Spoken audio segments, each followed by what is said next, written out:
नमस्कार, मैं हूं दीपक चौरसिया। टुनाइट विद दीपक चौरसिया में आपका स्वागत है।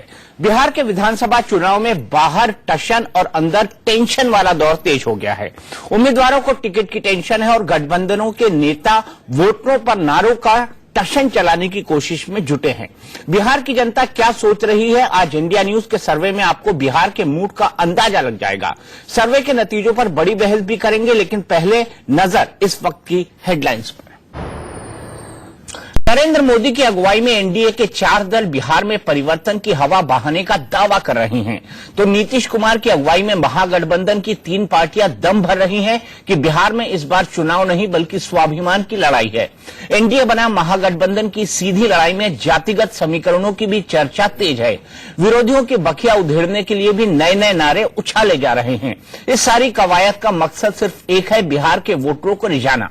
बिहार की राजनीति का रंग वोटरों पर कैसा और कितना चढ़ रहा है, ये जानने के लिए इंडिया न्यूज ने बिहार में एक और सर्वे किया है। यह सर्वे बिहार के 38 में से 23 जिलों की जनता के बीच किया गया। हम आपको बता दें कि यह बिहार का सबसे ताजा सर्वे है, जिसमें 2300 से ज्यादा वोटरों की राय ली गई है। इंडिया न्यूज पर अगले 1 घंटे के दौरान आपको चुनाव से जुड़े हर समीकरण पर जनता की राय दिखाएंगे और आज बड़ी बहस भी इसी मुद्दे पर होगी कि अब की बार बिहार में किसकी बहार।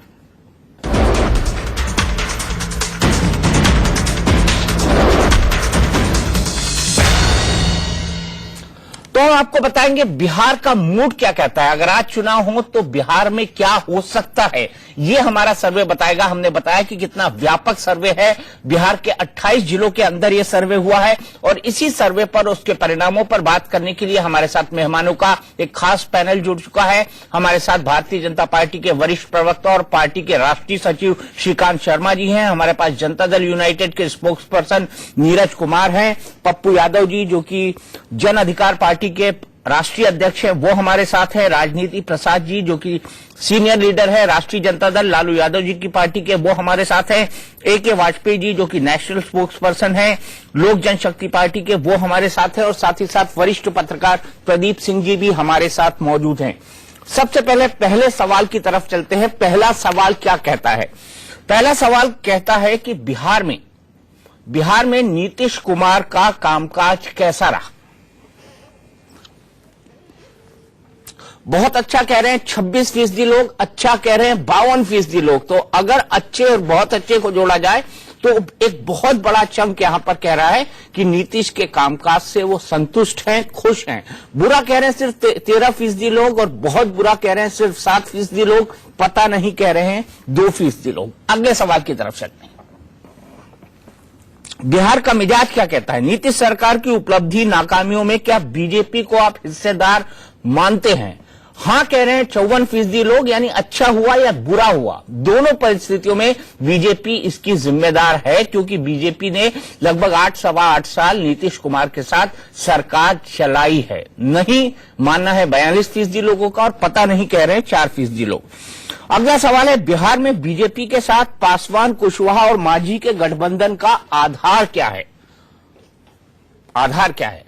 दिलचस्प सवाल है और सभी को यह लगता है कि नीतीश को हराना, 44% लोग कहते हैं कि नीतीश को हराना इस गठबंधन का आधार है। विकास 33% लोग मानते हैं, जाति समीकरण 20% लोग मानते हैं और पता नहीं कहना है 3% लोगों का। चौथे सवाल की तरफ चलते हैं। बिहार में आरजेडी और कांग्रेस ने जेडीयू के साथ गठबंधन का मकसद क्या है? इसका मकसद भी बड़ा साफ है। 48% लोग बोलते हैं मोदी को हराना है, 34% लोग बोलते हैं सत्ता हासिल करना है, 16% का मानना है कि बिहार का विकास करना है और पता नहीं कहना है 2% लोगों का। बिहार के बारे में कहा जाता है people don't cast their vote, they vote their caste. तो क्या बिहार में इस बार जाति और धर्म के आधार पर वोटों का ध्रुवीकरण होगा? यह महत्वपूर्ण सवाल है, क्योंकि इस पर ही टिका होगा है। माई समीकरण के ऊपर महागठबंधन टिका हुआ है, उसके साथ अति पिछड़े, अति दलित को जोड़ना चाहते हैं। वहीं बाप समीकरण के आधार पर जो एनडीए का गठबंधन है वो टिका हुआ है, जिसमें ब्राह्मण हैं, अगड़े हैं और पासवान हैं। अब यहां पर कौन ज्यादा अति पिछड़े महादलित का वोट ले जाता है, क्योंकि मांझी भी जुड़ गए हैं उनके साथ, क्योंकि उनके साथ कुशवाहा साहब भी जुड़े हुए हैं, उपेंद्र कुशवाहा साहब। तो फिर भी अभी बिहार के लोग बोलते हैं कि 47% लोगों का मानना है कि जाति और धर्म के आधार पर वोटिंग होगी। नहीं कहना है 44% लोगों का, और पता नहीं कहना है 9% लोगों का। इस चंक का आखिरी सवाल, यह आखिरी सवाल क्या कहता है? आखिरी सवाल कहता है, आपके इलाके के विधायक के कामकाज को आप कैसा आंकते हैं? यह बहुत दिलचस्प सवाल है, क्योंकि विधायक का कामकाज ही सब कुछ होता है। बहुत अच्छा बोलते हैं 12% लोग, अच्छा बोलते हैं 27% लोग, औसत बोलते हैं 25% लोग, और बुरा बोलते हैं 26% लोग। तो यहां पर एक बड़ा चंक जो है वो ये कह रहा है कि बुरा कामकाज जो है वो औसत से बुरे के बीच का कामकाज है, और बहुत बुरा भी कहना है 10% लोगों का। तो ये 6 सवाल हैं। इन्हीं 6 सवालों पर हम सबसे पहले बहस करते हैं। नीतीश सरकार का कामकाज अच्छा रहा, 52% लोग कहते हैं, बहुत अच्छा रहा 26% लोग कहते हैं। नीरज कुमार जी, इस आंकड़े से खुश होंगे आप?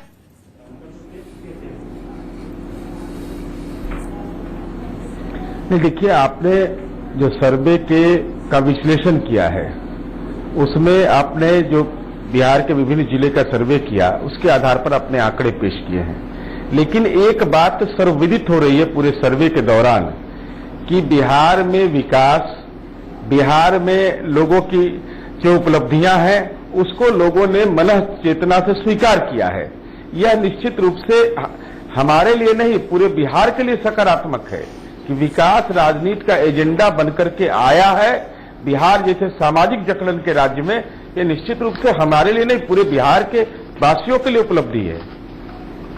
श्रीकांत जी, लेकिन यहां पर जो बड़ा सवाल है वो ये है कि जनता का अभी भी मानना है कि अगर नीतीश कामयाब रहे हैं या नीतीश असफल रहे हैं, दोनों के लिए भारतीय जनता पार्टी भी बराबर की जिम्मेदार है। तो जब आंका जाएगा तब बीजेपी के कामकाज को भी आंका जाएगा, जो 8 साल, 8.25 साल आप नीतीश कुमार जी के साथ रहे।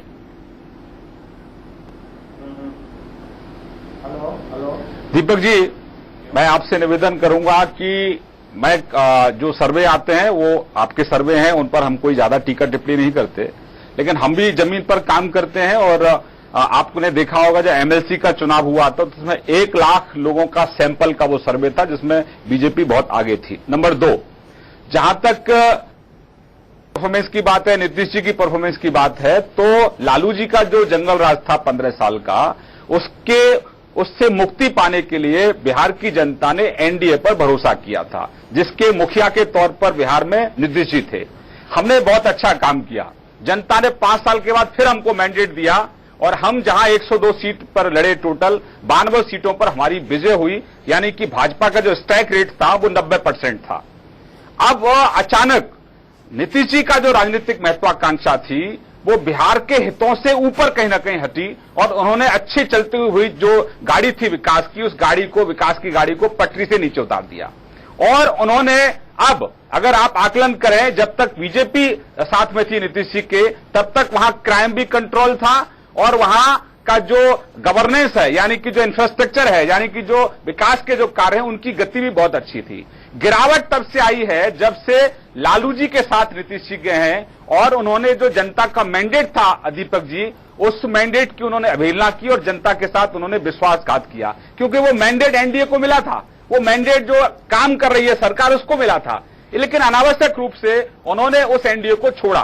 तो उसमें जो गिरावट आई पिछले 3 साल में, क्राइम रेट वहां 40% बढ़ा। मैं आपको आंकड़े दे रहा हूं, ये बिहार सरकार के आंकड़े हैं कि जो सड़क पर जो डकैतियां होती हैं उसमें 40% की वृद्धि हुई, और जो किडनैपिंग होता है उसमें भी 40% की वृद्धि हुई। तो जब बीजेपी और नीतीश जी एक साथ में थे तो सरकार चलाने का काम मुख्यमंत्री का था, लेकिन जैसे ही लालू जी के साथ आए तो प्रशासन को चलाने का काम लालू जी और लालू जी के मित्रों ने शुरू कर दिया। उसका परिणाम यह हुआ कि बिहार में लॉ एंड ऑर्डर ध्वस्त हो गया, वहां कानून नहीं जंगल का राज आ गया। ये एक मुख्य बिंदु है, ये मुख्य बिंदु है। प्रदीप सिंह जी, आपको क्या लगता है इस पूरे परिणामों को देखने के बाद? आपको लगता है कि कहीं ना कहीं नीतीश का अपर हैंड है जहां तक सरकार के परसेप्शन और उनकी छवि की बात है? दीपक जी, देखिए, जहां तक नीतीश कुमार के विकास के मुद्दे पर उनकी छवि का सवाल है, वो खराब पिछले 10 साल में कभी नहीं रही, आज भी नहीं है। लोकसभा में भी लोगों से बात कीजिए तो कहते थे नीतीश कुमार अच्छे हैं, उन्होंने अच्छा काम किया है, लेकिन वोट नहीं दिया। नीतीश कुमार का इस चुनाव में क्या होगा, आप उसके लिए थोड़ा सा पीछे जाइए पिछले चुनाव में कि आखिर जीते क्यों, किस आधार पर उनको 2 चुनावों में लगातार विधानसभा के जीत मिली। पहले चुनाव में उन्होंने आश्वासन दिया कि हम सुशासन लाएंगे, दूसरे चुनाव में वो सुशासन का रिपोर्ट कार्ड लेकर गए कि देखिए आपने हमको मौका दिया, हमने ये काम किया। तो दोनों बार उनका कहना क्या था कि अगर आप हमको नहीं लाए या हमको दोबारा नहीं लाए तो फिर से लालू राबड़ी राज लौट आएगा। तो यादवों से जो त्रस्त अति पिछड़ी जातियां थीं, उनको उन्होंने एक आश्वासन दिया, एक आश्वस्ति दी, सुरक्षा का भाव दिया। उन लोगों ने समर्थन किया जेडीयू और बीजेपी का। अब उनके मन में एक सवाल होगा कि आज नीतीश कुमार उन्हीं लालू यादव के साथ खड़े हैं, तो क्या हम अब भी उतने ही सुरक्षित रहेंगे? अब नीतीश कुमार पर यह निर्भर करेगा कि वो उन लोगों को किस तरह से समझा पाते हैं, क्योंकि केवल विकास के नाम पर वोट मिलेगा, कम से कम बिहार के इस चुनाव में ऐसा लगता नहीं। पहले भी नीतीश कुमार ने जब विकास का एजेंडा शुरू किया था तो उससे पहले उन्होंने जातीय समीकरण ठीक किए थे। तो जातीय समीकरण के साथ जो विकास को जोड़ के चलेगा, उसके लिए फायदेमंद होगी स्थिति। अब इस चुनाव में मेरा मानना है कि जीत हार का फैसला अति पिछड़ी जातियों के समर्थन पर टिका है। वो एनडीए के साथ जाएंगे या महागठबंधन के साथ जाएंगे, जिसके साथ जाने का फैसला करेंगे, जहां उनको लगेगा कि उनके हित सुरक्षित रहेंगे वहां जाएंगे, और जिस गठबंधन का वो साथ देंगे उसके जीतने की उम्मीद ज्यादा है। अति पिछड़ी जाति की आपने बात की, लेकिन पप्पू यादव जी हमारे साथ जुड़े हुए हैं। पप्पू जी, मेरा बड़ा सीधा सवाल है, अभी भी 47%, 47% लोग मानते हैं कि बिहार में जाति धर्म के आधार पर ही वोट पड़ेगा। तो क्या ये अति पिछड़ी जाति एक निर्णायक भूमिका में होंगी? निश्चित रूप से अति पिछड़ी जाति, दलित महादलित निर्णायक भूमिका में होगी, पिछड़ी जाति भी निर्णायक भूमिका में होगी। अब निर्णायक भूमिका में होगी किसी भी परिस्थिति में। मैं आपको एक बात बता दूं, 15 सालों के अंदर जिस तरीके से लालू यादव ने समाज में, पूरे बिहार में सामाजिक न्याय के नाम पर कर्पूरी ठाकुर जी, लोहिया, जयप्रकाश के बाद, जगदेव बाबू के बाद लालू यादव जी जिस तरीके से सत्ता में आए, सभी लोगों ने बैठाया, और लगातार 15 सालों के अंदर वो जाति समीकरण, सामाजिक न्याय की ताकत, जमात बढ़ती चली गई। वो अपमानित महसूस किए, उनका विकास नहीं हुआ, उनका आर्थिक विकास नहीं हुआ, उनकी राजनीतिक विकास नहीं हुए, उनके सामाजिक विकास नहीं हुए। नतीजा हुआ कि लालू यादव जी माय के समीकरण पर आकर के सिमट गए।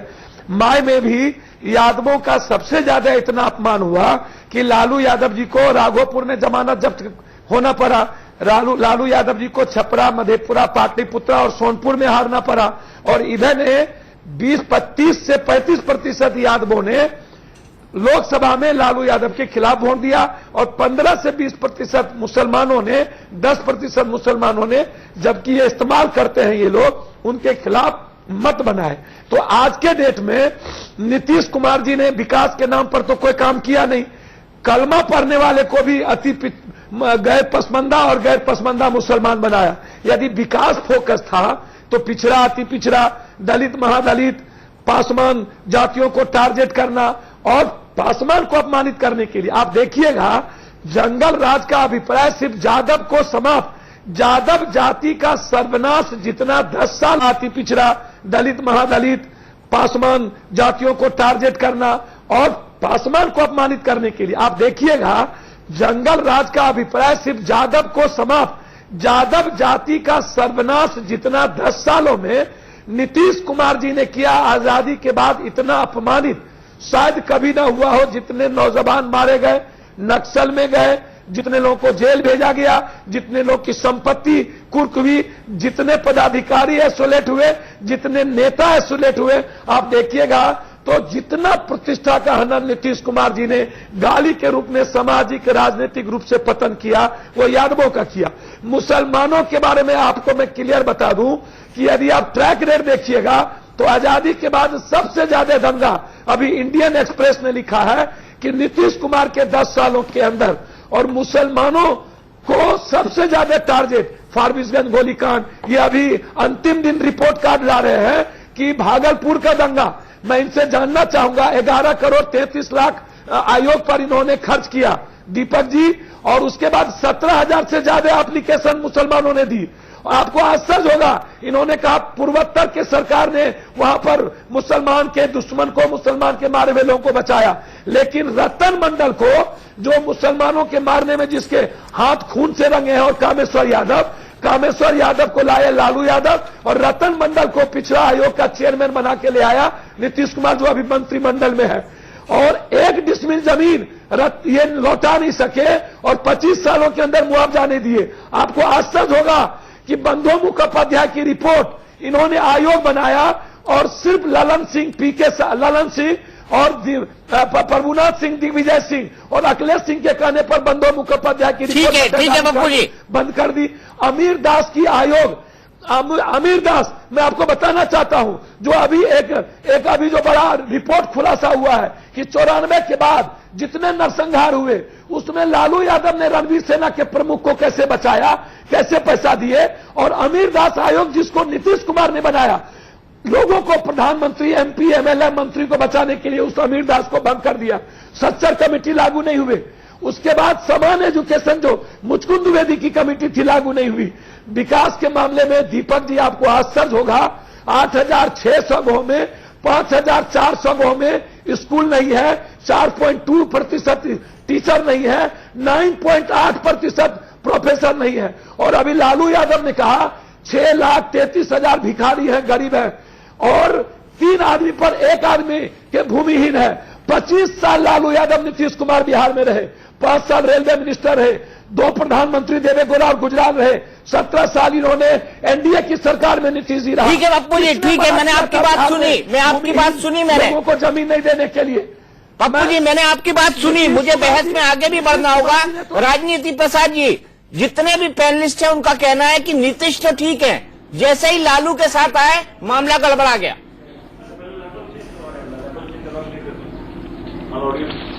ये पप्पू यादव का भाषण मैंने सुना है। हेलो जी बोलिए, आपकी आवाज आ रही है? हेलो, बोलिए ना। आपकी आवाज आ रही है? हेलो। अच्छा, राजनीति जी से हम फिर जुड़ेंगे, आगे चलते हैं, आगे के सवाल लेते हैं हम, और सवाल आगे के क्या कहते हैं, आगे के 4 सवाल और लेते हैं हम, लंबी फेहरिस्त से सवालों की आप एक एक करके हमारे स्क्रीन पर देख रहे हैं। अपने मौजूदा सांसद के कामकाज को आप कैसा आंकते हैं?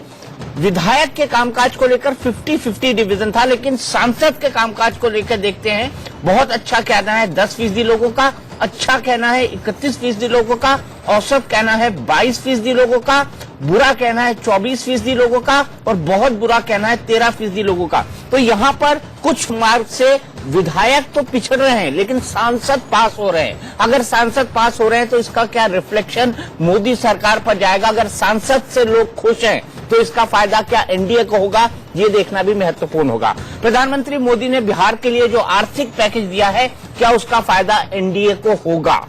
बड़े डिस्कशन चल रही है इस आर्थिक पैकेज पे, बकायदा मुद्दा बना हुआ है आर्थिक पैकेज। हाँ कहना है 56% लोगों का कि इससे एनडीए को फायदा होगा, नहीं कहना है मात्र 35% लोगों का, और पता नहीं कहना है 9% लोगों का। तो बिहार के लिए जो आर्थिक पैकेज दिया गया है उससे एनडीए और बीजेपी को फायदा होगा, बहुमत की राय ये है। बिहार के चुनाव में आप किस आधार पर वोट देंगे, ये भी बहुत महत्वपूर्ण सवाल होता है।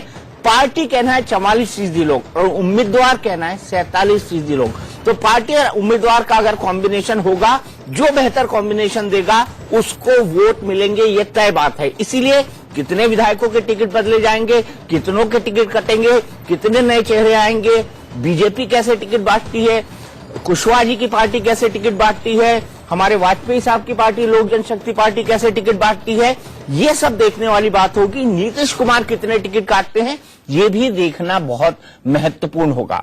बिहार में मुलायम और लेफ्ट फ्रंट की वजह से महागठबंधन को क्या नुकसान होगा? क्योंकि वोट बढ़ जाएंगे। हाँ कहना है 54% लोगों का, नहीं कहना है 36% लोगों का, और पता नहीं कहना है 10% लोगों का। तो ये थे हमारे पहले के 10 सवाल, और इन 10 सवालों के आधार पर हम ये निष्कर्ष निकाल सकते हैं कि अभी भी मामला बहुत कांटे का है दोनों गठबंधनों के बीच में। श्रीकांत जी, बीजेपी के साथ और एनडीए के साथ जो सबसे बड़ी प्रॉब्लम दिख रही है वो ये है, तुम रूठे रहो मैं मनाता रहूं। आपकी अलायंस का यही हाल है। दीपक जी, एनडीए पूरा यूनाइटेड है और हमारी टिकटों का भी डिस्ट्रीब्यूशन हो गया है और हमारी पहली सूची भी जारी हो गई है और सब लोग जमीन पर हैं और सबका मकसद है कि बिहार को अब जंगल राज से मुक्त करा के विकास के रास्ते पर लेकर आना है। और आपने एक अच्छा सवाल आपके उसमें था कि सांसदों का काम, प्रधानमंत्री जी का पैकेज। दीपक जी, आपने लंबे समय से देश की राजनीति को देखा है। विकास की बात तो बहुत की, सामाजिक सुरक्षा की बात भी लोगों ने बहुत की, गरीबी को कैसे हटाया जाए उसकी लोगों ने भी बात की, लेकिन पहली बार ऐसा हो रहा है कि गरीब का बेटा आज प्रधानमंत्री है जो आज गरीबी को कैसे समाप्त किया जाए उसके लिए एक रोड मैप लेकर आया है और वो जमीन पर भी दीपक जी दिखने लगा है।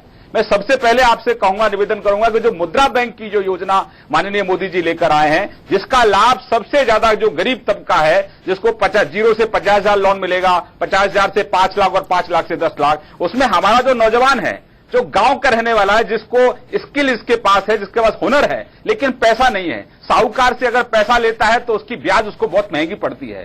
तो अब कम से कम उसको अपने काम के लिए, जैसे रिक्शा चलाने वाला है, ठेला चलाने वाला है, सब्जी बेचने वाला है और कारपेंटर का काम करने वाला है, लोहार का काम करने वाला है, बुनकर है, आर्टिफिशियल ज्वेलरी खुद बनाता है और दरी का बनाने का काम करता है, तो उसके लिए जो रोजगार माननीय प्रधानमंत्री जी लेकर आए हैं उसका इंपैक्ट नीचे जमीन पर है। और दूसरा, हमने सामाजिक सुरक्षा की बात की है। जो हमारी बहनें हैं, जो हमारे गरीब परिवार के लोग हैं, उनका 1 रुपए महीने के हिसाब से जो 2 लाख का हमने दुर्घटना बीमा किया है और 90 पैसे प्रतिदिन के हिसाब से जो 2 लाख का जीवन बीमा किया है, मजदूर के लिए कम से कम 1,000 पेंशन की है, अटल पेंशन योजना। तो दीपक जी, इन योजनाओं का लाभ जमीन पर दिख रहा है और गरीब आदमी एक साथ यूनाइटेड होकर पहली बार ऐसा सोच रहा है कि इस देश में गरीब के उत्थान के लिए कोई व्यक्ति आया है। और छोटे से कार्यकाल में, अभी तो 1.25 साल का हमारा कार्यकाल हुआ है, जमीन पर वो योजनाएं दिखने लगी हैं। तो ये वास्तविकता है और मैं आपसे निवेदन करूंगा, आप तो विकास के पैरोकार रहे हैं,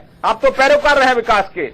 बिहार का चुनाव अब विकास की दिशा में बढ़ चुका है। बिहार का चुनाव जाति से और मजहब से ऊपर जा चुका है, क्योंकि बिहार का नौजवान ये तय करके मन बना चुका है कि बिहार की तरक्की में सबसे ज्यादा अवरोध अगर रहा है तो वो भ्रष्टाचार रहा है और वो वहां की बिगड़ती कानून व्यवस्था रही है। और दोनों ही माननीय नीतीश जी के साथ हैं।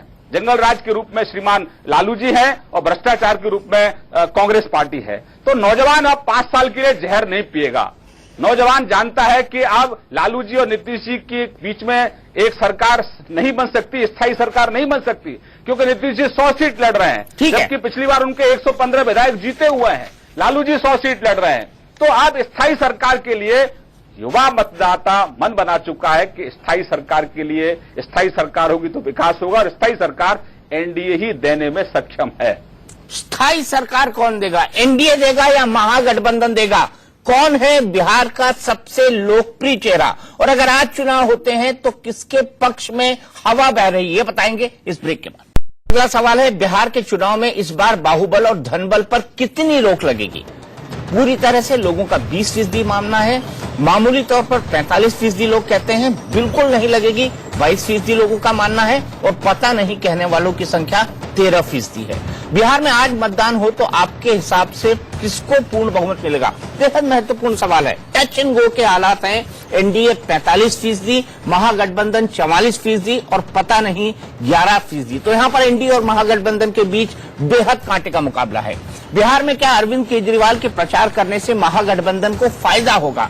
हाँ कहना है 33% लोगों का, नहीं कहना है 57% लोगों का और पता नहीं है 10% लोगों का मुकाबला है।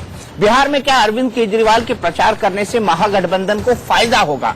हाँ कहना है 33% लोगों का, नहीं कहना है 57% लोगों का और पता नहीं है 10% लोगों का। हम 14वें सवाल पे जाएंगे, क्योंकि 14वां सवाल सीधे तौर पर कौन सा नेता है उसकी छवि से जुड़ा हुआ है। लेकिन उससे पहले सीधे चलता हूं पप्पू यादव जी के पास।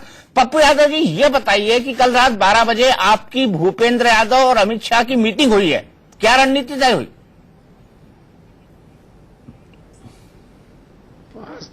आश्चर्य है कि नए खबर आपके पास दीपक जी रहते हैं कि अमित शाह जी, भूपेंद्र यादव जी की बैठक हुई, रणनीति तय। ये नए खबर से मुझे एक बात आश्चर्य लगता है, जबकि मैंने आज भी कही कि कल मेरी पार्लियामेंट्री बोर्ड की बैठक है और कल मैं तय करूंगा। और जो बात आप यहां लाना चाह रहे हैं, आप ला रहे हैं विकास की, और विकास के आधार पर बिहार की बात करना चाह रहे हैं। तो नीतीश कुमार जी के बारे में या लालू यादव जी के बारे में 15 साल का विकास का ट्रैक आपके सामने है। और नीतीश कुमार जी दो बात हमेशा कहते हैं, और उसमें आप देखिएगा हिंदुस्तान का सबसे बड़ा जो स्वास्थ्य का डिपार्टमेंट है, जो 10 करोड़ 33 लाख लोगों को जरूरत है, वह उसकी स्थिति हिंदुस्तान में सबसे बुरी बिहार की है। और एजुकेशन का ग्रोथ सबसे बुरा बिहार का है। नौजवानों के रोजगार के रूप में सबसे ज्यादा बुरा ट्रैक बिहार का है। और SC ST, अरे पप्पू जी, आप क्या बात कर रहे हैं? 6 महीने तक आप लालू यादव के साथ बैठे थे, तब आपको नहीं याद आया था ये? 6 महीने पहले आप लालू यादव के साथ बैठे थे। बहुत विनम्रता के साथ दीपक जी मैं कहना चाहूंगा कि पप्पू यादव, हमेशा आपको याद होगा कि लालू यादव जी के मंच से और लोकसभा के अंदर, लोकसभा के बाहर आप हर बात को देखा है कि बिहार के विकास के सवाल पर लगातार जद्दोजहद करने वाला। आप अभी अंत्योदय आपको देख लीजिए, आप आंगनबाड़ी, आप ये सांख्यिकी, TET, STT, आपको याद होगा वित्त, आपको याद होगा नियोजित शिक्षक, आपको याद होगा आंगनबाड़ी सहायिका, सभी लोगों की लड़ाई, जिस तरीके से टोला सेवक और मदरसा के टीचर पर लाठी और गोली बरसाई गई। पप्पू यादव लगातार, अभी मणिपुर में बिहार के द्वारा जो बिहारियों को पर जुल्म किया गया, आप हमेशा देखिएगा मेडिकल सिस्टम के खिलाफ जिस तरीके पप्पू यादव जी, आप कितना भी बोल लीजिए, आप इस सच को डिनाई नहीं कर सकते कि आप 6 महीने पहले तक लालू यादव के साथ थे। राजनीति प्रसाद जी, पप्पू यादव जी आपके लिए कितना बड़ा थ्रेट है, कितना बड़ा खतरा है?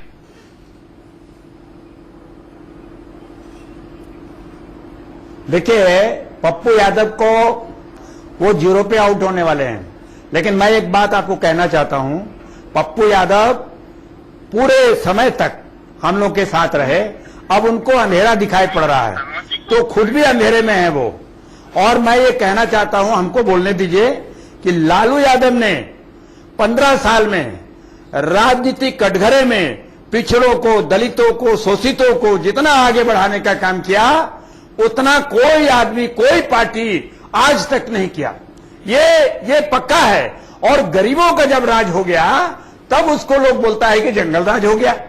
पिछड़ों का राज हो गया तो बोलता है जंगल राज हो गया।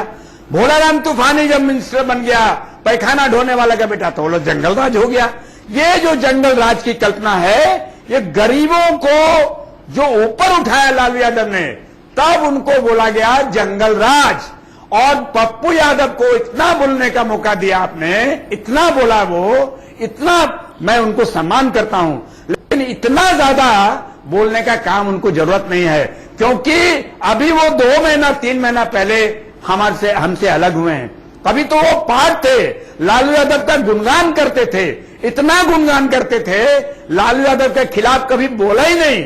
लेकिन जब वो लालू यादव का बीजेपी के समर्थन से, बीजेपी के कुनबे में जाकर के जब कॉन्स्पिरेसी करना शुरू किया, तब उनकी मुखर आगे बढ़ गई।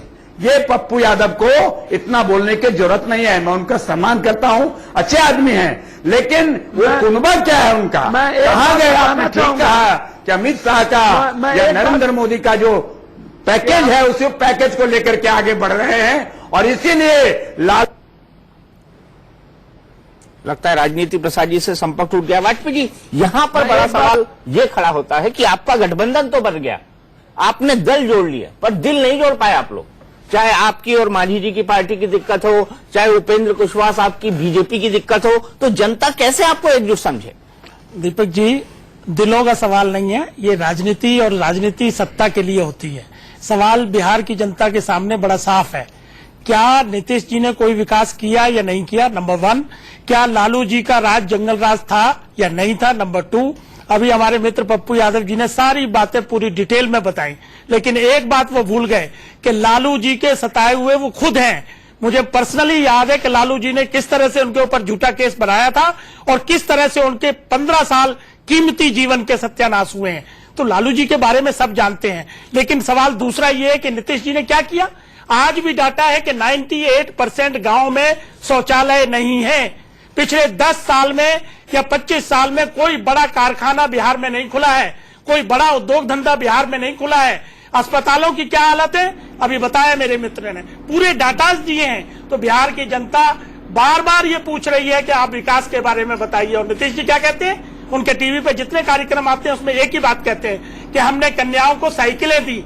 अरे साइकिलें तो आपने दे दी, लेकिन स्कूलों में टीचर तो नहीं दिए। दूसरी बात वो कहते हैं हमने सड़कें बनाई। अरे सड़कें तो बना दी, लेकिन सड़कों पे चलेगा कहाँ? रोजगार तो अवेलेबल नहीं है, गाड़ियां तो अवेलेबल नहीं है, ट्रांसपोर्ट अवेलेबल नहीं है। ये तो मानते हैं ना, साइकिल दे दी और सड़क बना दी। तो साइकिल से क्या, हाँ साइकिल और सड़क बना दी तो, लेकिन उससे विकास नहीं कहलाता। मोदी जी, क्या होता है? विकास ये होता है, विकास चाहिए सामूहिक विकास। उसमें क्या चाहिए, सड़क भी चाहिए, पानी भी चाहिए, बिजली भी चाहिए, रोजगार भी चाहिए। बिजली में पहुंचाई भाई उनने। बिजली अभी पूरे गांव में नहीं पहुंची, वो तो खुद उन्होंने माना है कि हमने कोशिश कर रहे हैं और 2017 तक हम पहुंचाने की बात करेंगे। और तीसरी बात वो क्या करते हैं, निश्चय अपना दिखाते हैं कि हमने अब ये निश्चय किया है। अरे अब निश्चय करने से क्या होगा, अब तो आप जा रहे हैं। अगर जब आपको पावर मिली थी 10 साल और 15 साल लालू साहब के साथ थी पावर, तब उन्होंने क्यों नहीं किया काम। तो अब तो भैया मोदी जी का डंका बज चुका है और मोदी जी ने जो वादे किए हैं वो वादे जमीन पे निभा रहे हैं और धीरे धीरे उनके काम सड़क पे आ रहे हैं, लोगों को ग्राउंड रियलिटी दिख रही है। और अगले 4 साल में आप देखेंगे कि मोदी जी के जो भी पॉलिसी है, चाहे वो यूथ के लिए उन्होंने कही, चाहे स्किल डेवलपमेंट की बात की, सारी की सारी चीजें जमीन पर उतरेंगी। और ये कालाधन के बारे में उन्होंने आपकी 2 सीट लेके मांझी जी को भी दे दी। नहीं, सीटों से 2-4 सीटों से फर्क पड़ने वाला नहीं है। ये तो हमारे नेता ने भी कह दिया है कि संख्या का कोई मामला नहीं है। 200 नाखुश है आप, नाराज नहीं, ये शब्द इस्तेमाल हुआ है। वो हमारे पार्लियामेंट्री बोर्ड के चेयरमैन चिराग भाई अपने हैं, उन्होंने बिल्कुल क्लियर कर दिया है कि गठबंधन का धर्म जो होता है उसको सारे दल निभाने चाहिए गठबंधन के, और वो निभाया जा रहा है। तो सीटों का यहाँ मामला नहीं है, बिहार की जनता को तय करना है और ये तय हो चुका है। देखिए, आप देखिए, लोकसभा से पहले जब बिहार विधानसभा का चुनाव हुआ था तो किस मुद्दे पर हुआ था, वो विकास का, सुशासन का मुद्दा था। लोकसभा का चुनाव किस मुद्दे पर हुआ था, वो भी डेवलपमेंट के इश्यू पे हुआ था। और अभी भी ये जो चुनाव हो रहा है इसका मेन मुद्दा डेवलपमेंट है। और डेवलपमेंट पे कौन डिसाइड करेगा फैक्टर, यूथ डिसाइड करेगा। यूथ वहां पर 18 से 40 साल के जो लोग हैं, वो 58% का पॉपुलेशन बिहार की का वो यूथ है, नौजवान है। नौजवान को जात पात में नहीं जाना है, नौजवान को रोजगार चाहिए और पूरे राज्य की तरक्की चाहिए। ये एजेंडा सेट बीजेपी कर चुकी है और बिहार की नीरज जी बड़ी देर से खामोश बैठे हैं, मैं उनके पास नहीं गया हूं। नीरज जी, ये तो ऑल आउट अटैक कर रहे हैं एनडीए वाले लोग आप पे कि भैया आपने तो कोई काम नहीं किया, भले से सड़क बना दी हो, भले से साइकिल दे दी हो, लेकिन जो सम्मिलित विकास है, जो शब्द इन्होंने इस्तेमाल किया है, वो नहीं हो पाया बिहार के अंदर।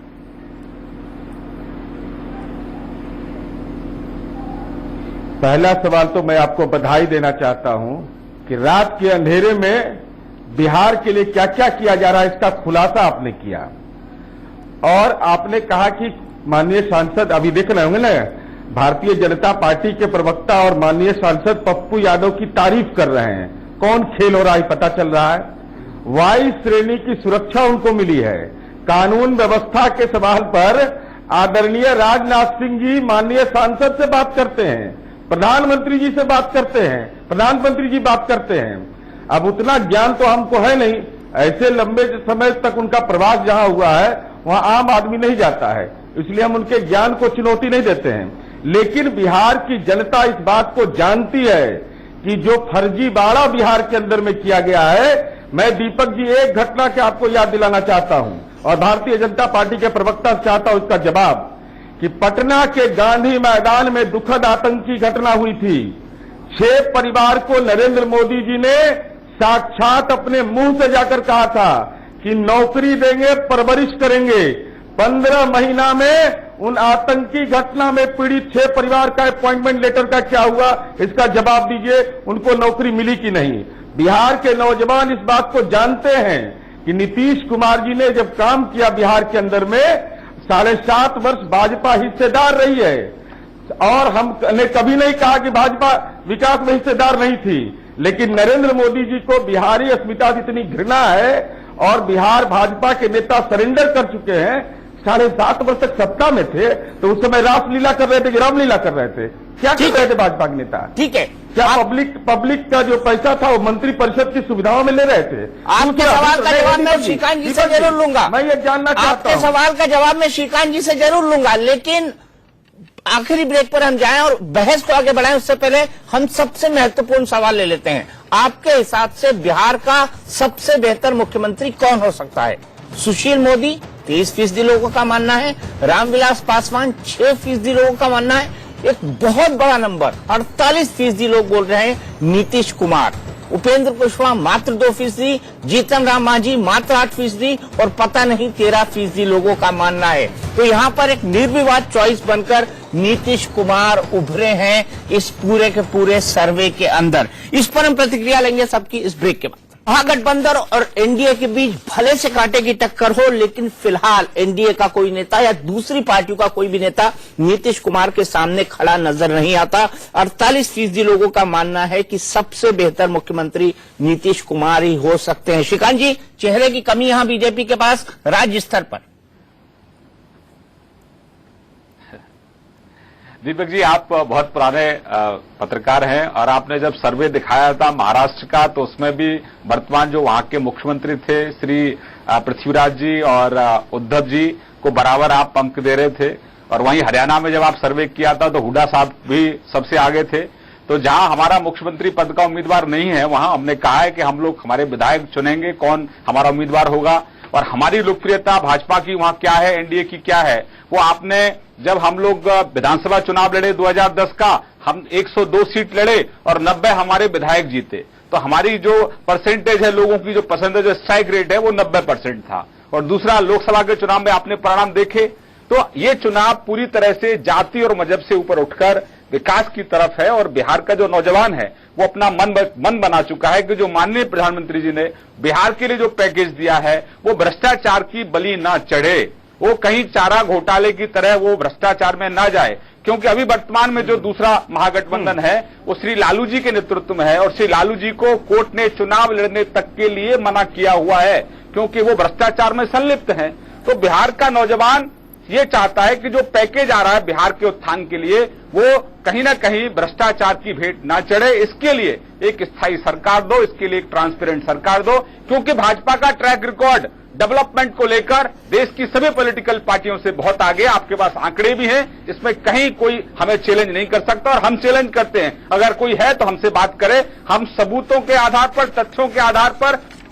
और ये वर्ल्ड बैंक की रिपोर्ट अपने आप में एक तथ्य है, अपने आप में एक प्रूफ है कि भाजपा शासित राज्य तरक्की के मामले में, विकास के मामले में अन्य राज्यों से बहुत आगे हैं, जबकि बिहार 21वें नंबर पर है और बिहार का पड़ोसी राज्य झारखंड 30वें नंबर पर है। इससे स्पष्ट होता है कि काम करने की मानसिकता, विकास करने की मानसिकता एनडीए और भाजपा की।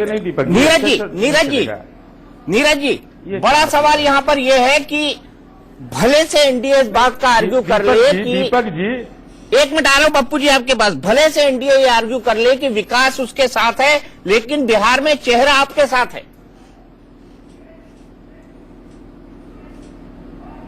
अरे चेहरा तो नरेंद्र मोदी जी है। नरेंद्र मोदी जी के नेतृत्व में चुनाव हो रहा है। अब वो एडिशनल चार्ज की बात है या जो बात है अलग बात है। मैं भारतीय जनता पार्टी, दीपक जी इस बात के लिए भयभीत है कि शब्द की बाजीगरी का नीतीश कुमार जी राजनीतिक पोस्टमार्टम करते हैं। अब ये पैकेज की बात बोलते हैं, नौजवानों की बात बोलते हैं। 1530 करोड़ रुपया इन्होंने दिया है कौशल विकास के लिए। इन्होंने खुद कहा कि 58% आबादी है, एक नौजवान को 280 रुपया में ये स्किल्ड बना देंगे। ये टेक्नोलॉजी बीजेपी के पास है बिहार में, ये हम लोग को नहीं एहसास है। ये बिहार के नौजवानों को इस बात का एहसास है कि शिक्षा ऋण में आपने कहा था रिलैक्सेशन देंगे बैंक में, 12 से 13% पर बिहार के गरीब किसान के बच्चों को बैंक ऋण देगा और उद्योगपतियों को 2% पर ऋण देंगे। जब ये सवाल उठाते हैं तो ये परेशान होते हैं। और ये पैकेज कैसा पैकेज है? कच्चा है, पक्का है, न संसद की सहमति है, न मंत्रिपरिषद की स्वीकृति है, न बजट का उपबंध है।